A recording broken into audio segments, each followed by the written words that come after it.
안녕하세요. 세수TV 연아 세무사입니다. 다들 부가세 신고 잘 마치셨나요? 이제 부가세 신고가 1월달에 끝났고 이제 2월달에 연말정산이 있고 그리고 3월달 법인세 그리고 5월달 종합소득 신고 기간인데요. 근로자들은 이제 아마 연말정산이 다 끝나셨을 거고 그리고 나머지 이제 사업소득자들 같은 경우에는 이제 5월달 종합소득세가 기다리고 있습니다. 종합소득세에서 간단히 말씀을 드리면 작년에 한 해 2020년도 1월 1일부터 12월 말까지 벌어들인 소득에 관해서 올해 5월 말일까지 종합소득세 신고를 해야 되는 건데요. 이번에 부가세가 연장이 됐었죠. 개인사업자 같은 경우에는 2월 25일까지 연장이 됐었는데 종합소득세도 미뤄질지는 잘 모르겠어요. 그래서 그거는 좀 기다려 보셔야 될 것 같은데 오늘은 종합소득세 대비법 관련해서 설명을 드리고 우리가 뭘 준비해야 되는지 거기에 포커스를 맞춰서 말씀을 드려보도록 하겠습니다.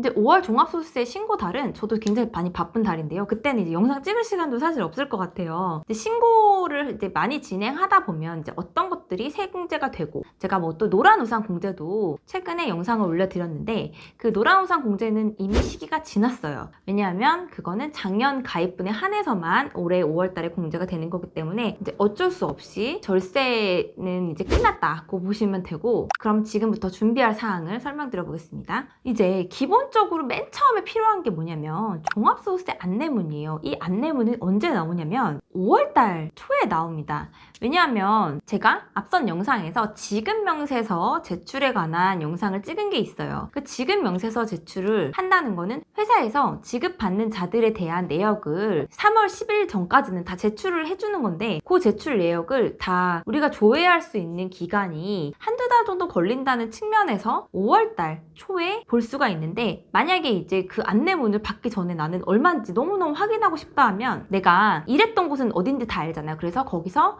나 근로소득 원천징수 영수증 그리고 사업소득 원천징수 영수증 그리고 부가세 과세표준 증명원을 가지고 어느 정도 예측 추측은 할 수 있습니다. 근데 반드시 뭐 프리랜서 같은 분들도요. 종합소득세 안내문이 있어야지만 소득에 대해서 확정적으로 이제 그 수익 금액에 맞게 신고를 진행하는 첫 번째 단계가 됩니다. 그리고 안내문에서 중요한 거는요. 신고 유형인데요. 신고 유형이 A부터 거의 뭐 E 유형, Z 유형 뭐 이렇게까지 있어요. 그만큼 굉장히 세분화되어 있거든요. 그럼 뭐 복식부기 의무자, 간편장부 대상자 그리고 또 그 안에 우리가 뭐 단순 경비율 그리고 기준 경비율 이런 식으로 나뉘는데 이런 거를 어떻게 뭐 구분하느냐 라고 하면 이제 복식이냐 간편 이렇게 두 개로 하나 나뉘어요. 그리고 단순이냐 기준이냐 이렇게 또 두 개로 나뉘거든요. 그러니까 그냥 기준점이 다른 부분이라서 복식 부기 의무자이자 기준 경비율 대상자 그리고 뭐 간편 장부 대상자이자 단순 경비율 대상자 이런 식으로 좀 약간 크로스가 되는 개념이거든요. 그래서 좀 반드시 구분해서 하셔야 되는데 이 부분을 혼자 보시기 좀 어려우니까 세무대리인 좀 도움을 받으면서 신고를 진행하시고 있습니다. 그래서 만약에 이제 세무대리인의 도움을 받아서 신고를 한다라고 하면은 가장 필요한 거는 신분증,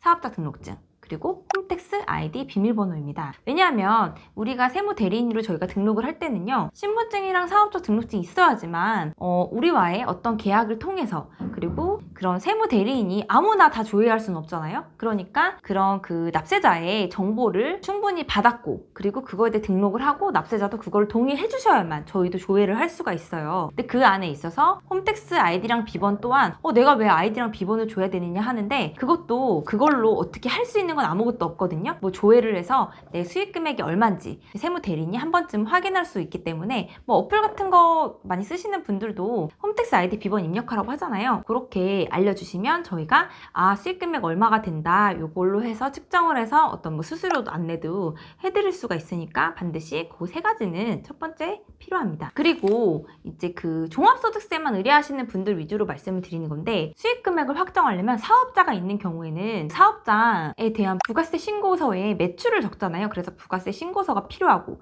또 면세사업자도 종합소득세 의무가 있기 때문에 면세사업자 현황신고서 이렇게 필요합니다. 3.3%를 떼는 프리랜서 같은 경우는 사업소득 원천징수 영수증이 필요한데 그것도 이미 이제 그 지급명세서 제출을 통해서 5월달에 다 조회가 되기 때문에 그 부분도 미리 내가 알고 싶다 하시는 분들은 지급처에 가서 달라고 하시면 되지만 만약에 그냥 안내문에도 당연히 나오고 있으니까 그 부분은 안내문 때문으로 대체가 가능하실 것 같으세요. 그러면 이제 소득공제의 기본이 되는 필요 자료에 대해서 또 설명을 드리자면요. 첫 번째로 연말정산 간소화 자료라고 하는 건데 그거는 왜 근로자만 내는 거 아니냐 이렇게 생각하시는데 꼭 그렇지 않습니다. 왜냐하면 연말정산 간소화 자료에는요. 우리가 국민연금 그리고 건강보험 그리고 일반 보험료, 의료비, 교육비, 기부금, 신용카드 사용료 이런 것들이 총체적으로 다 들어가 있어요. 그러니까 그거를 저희 쪽에다 전달을 해주시면 저희가 보고 이런 카드를 썼고 이런 기부금이 있고 이런 부분을 확인할 수가 있는데 내가 머릿속으로 사업주분들이 기억하시는 거랑 실제로 자료로 나온 거랑 다를 수 있거든요. 그래서 저는 간소화 자료를 반드시 달라고 말씀을 드리고 있습니다. 그래서 간소화 자료를 뽑는 방법은 굉장히 간단하기 때문에 그냥 홈택스 공인인증서 로그인 하셔가지고 간소화 자료 검색하시면 받으실 수 있습니다. 그래서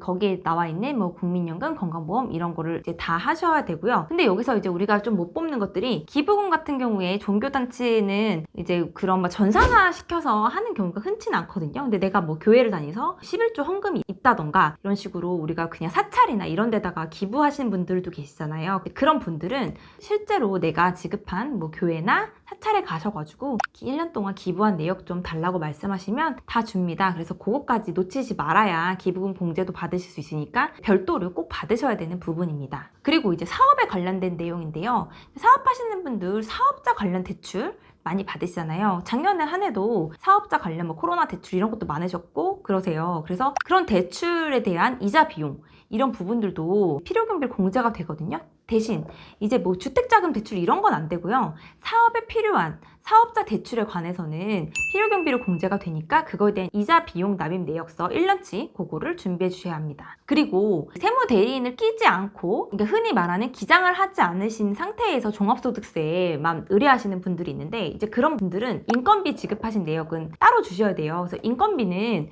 저희가 기장하는 업체가 아니니까 어떻게 신고하는지 알 수가 없는데 굉장히 큰 비용이 해당한다고 제가 지난 영상에도 많이 강조를 드렸었죠. 그래서 인건비를 정상적으로 신고를 하시고 혹시 만약에 뭘 놓치셨다 하면 빠르게 알려주셔야 이제 그런 부분을 누락되지 않게 해서 필요경비를 넣을 수가 있기 때문에 인건비 지급 내역 그리고 그런 원천징수 이행 상황 신고서 그것들을 1년치를 다 준비해 주셔야 됩니다. 그래서 이제 신고 못하신 분들은 빠르게 알려주셔야 되고 나 인건비 지급 내역만 있다고 하시는 분들 앞에 영상 꼭 보셔야 될 것 같아요. 다음은 부양가족에 관한 내용인데요. 부양가족 공제 굉장히 큽니다.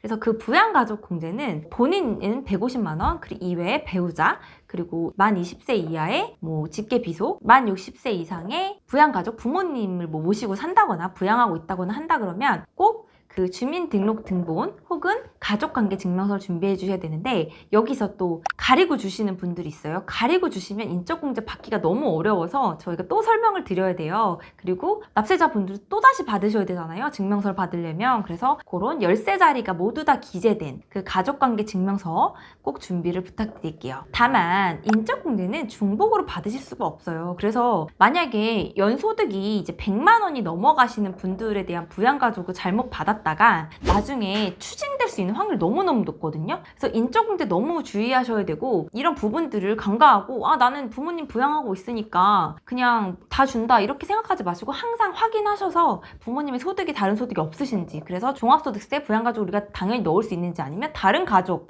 뭐 형제자매가 부모님 부양가족을 넣고 계실 수도 있거든요. 그럼 나중에 추징당하면 가산세까지 내셔야 되잖아요. 그래서 꼭 체크하셔서 중복되지 않게 해서 주시는 게 가장 중요합니다. 그리고 또 이제 사업주 같은 경우 이제 통신요금 같은 거 이런 것도 많이 쓰시잖아요. 제가 통신요금도 부가세 절세 팁에서 말씀드렸지만 원래는 세금계산서 요청을 하셔가지고 부가세 공제까지 받으셔야 되는데 이 영상 또 보시는 분들은 통신비 내가 쓰고 있는 통신사 연락하셔서 바로 세금계산서 요청하세요. 근데 그걸 만약 못하셨다 하면 1년간 내가 2020년도에 쓴 통신비 내역 납입 내역서를 1년치를 받아서 주시면 또 그게 공제가 가능합니다.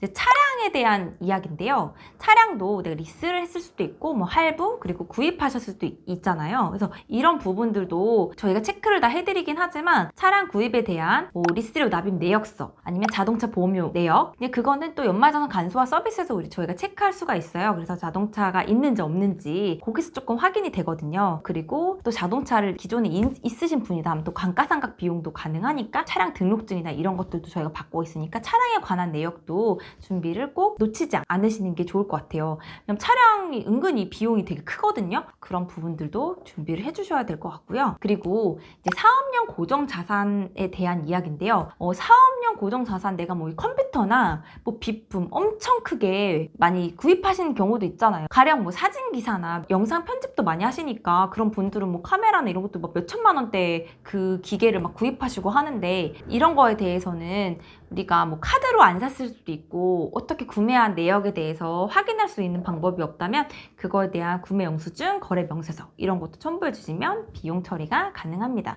이것도 금액이 크니까요. 꼭 있으신 분들은 같이 첨부를 해주시면 좋을 것 같습니다. 그리고 또 이제 간이 영수증에 관한 부분인데요. 간이 영수증 뭐 예를 들어 킥이나 택배 많이 이용하시는 업종들도 있어요. 그래서 그런 분들도 킥이나 영수증 같은 거 잘 모으셨다가 이런 부분에 대해서 많이 이제 주셔야 비용으로 또 입증이 돼서 절세가 가능하니까, 이제 간이 영수증은 이제 그 건당 3만 원 이하의 그 영수증에 한해서는 비용 처리가 다 됩니다. 그리고 코로나로 조금 줄기는 했지만 경조사비에 관한 내역인데요. 이제 경조사 내역에 대해서는 세법상 통념적으로 그 한 20만 원, 건당 20만 원까지는 공제가 가능하세요. 그래서 부의금을 냈거나 축의금을 냈거나 아니면은 뭐 돌잔치 뭐 이런 식으로 갔던 내역을 잘 증빙을 해서 또 준비를 해주시면 이 부분도 경조사 비용으로 공제가 가능하니까 잘 체크해서 준비. 지금 2020년도에 지출한 내역이잖아요. 그래서 그런 정도, 그 정도는 핸드폰이나 이런 거 다 뒤지셔가지고 준비해가지고 같이 주시면 좀 절세가 많이 되겠죠. 그리고 이제 통합적인 부분을 말씀을 드렸고요.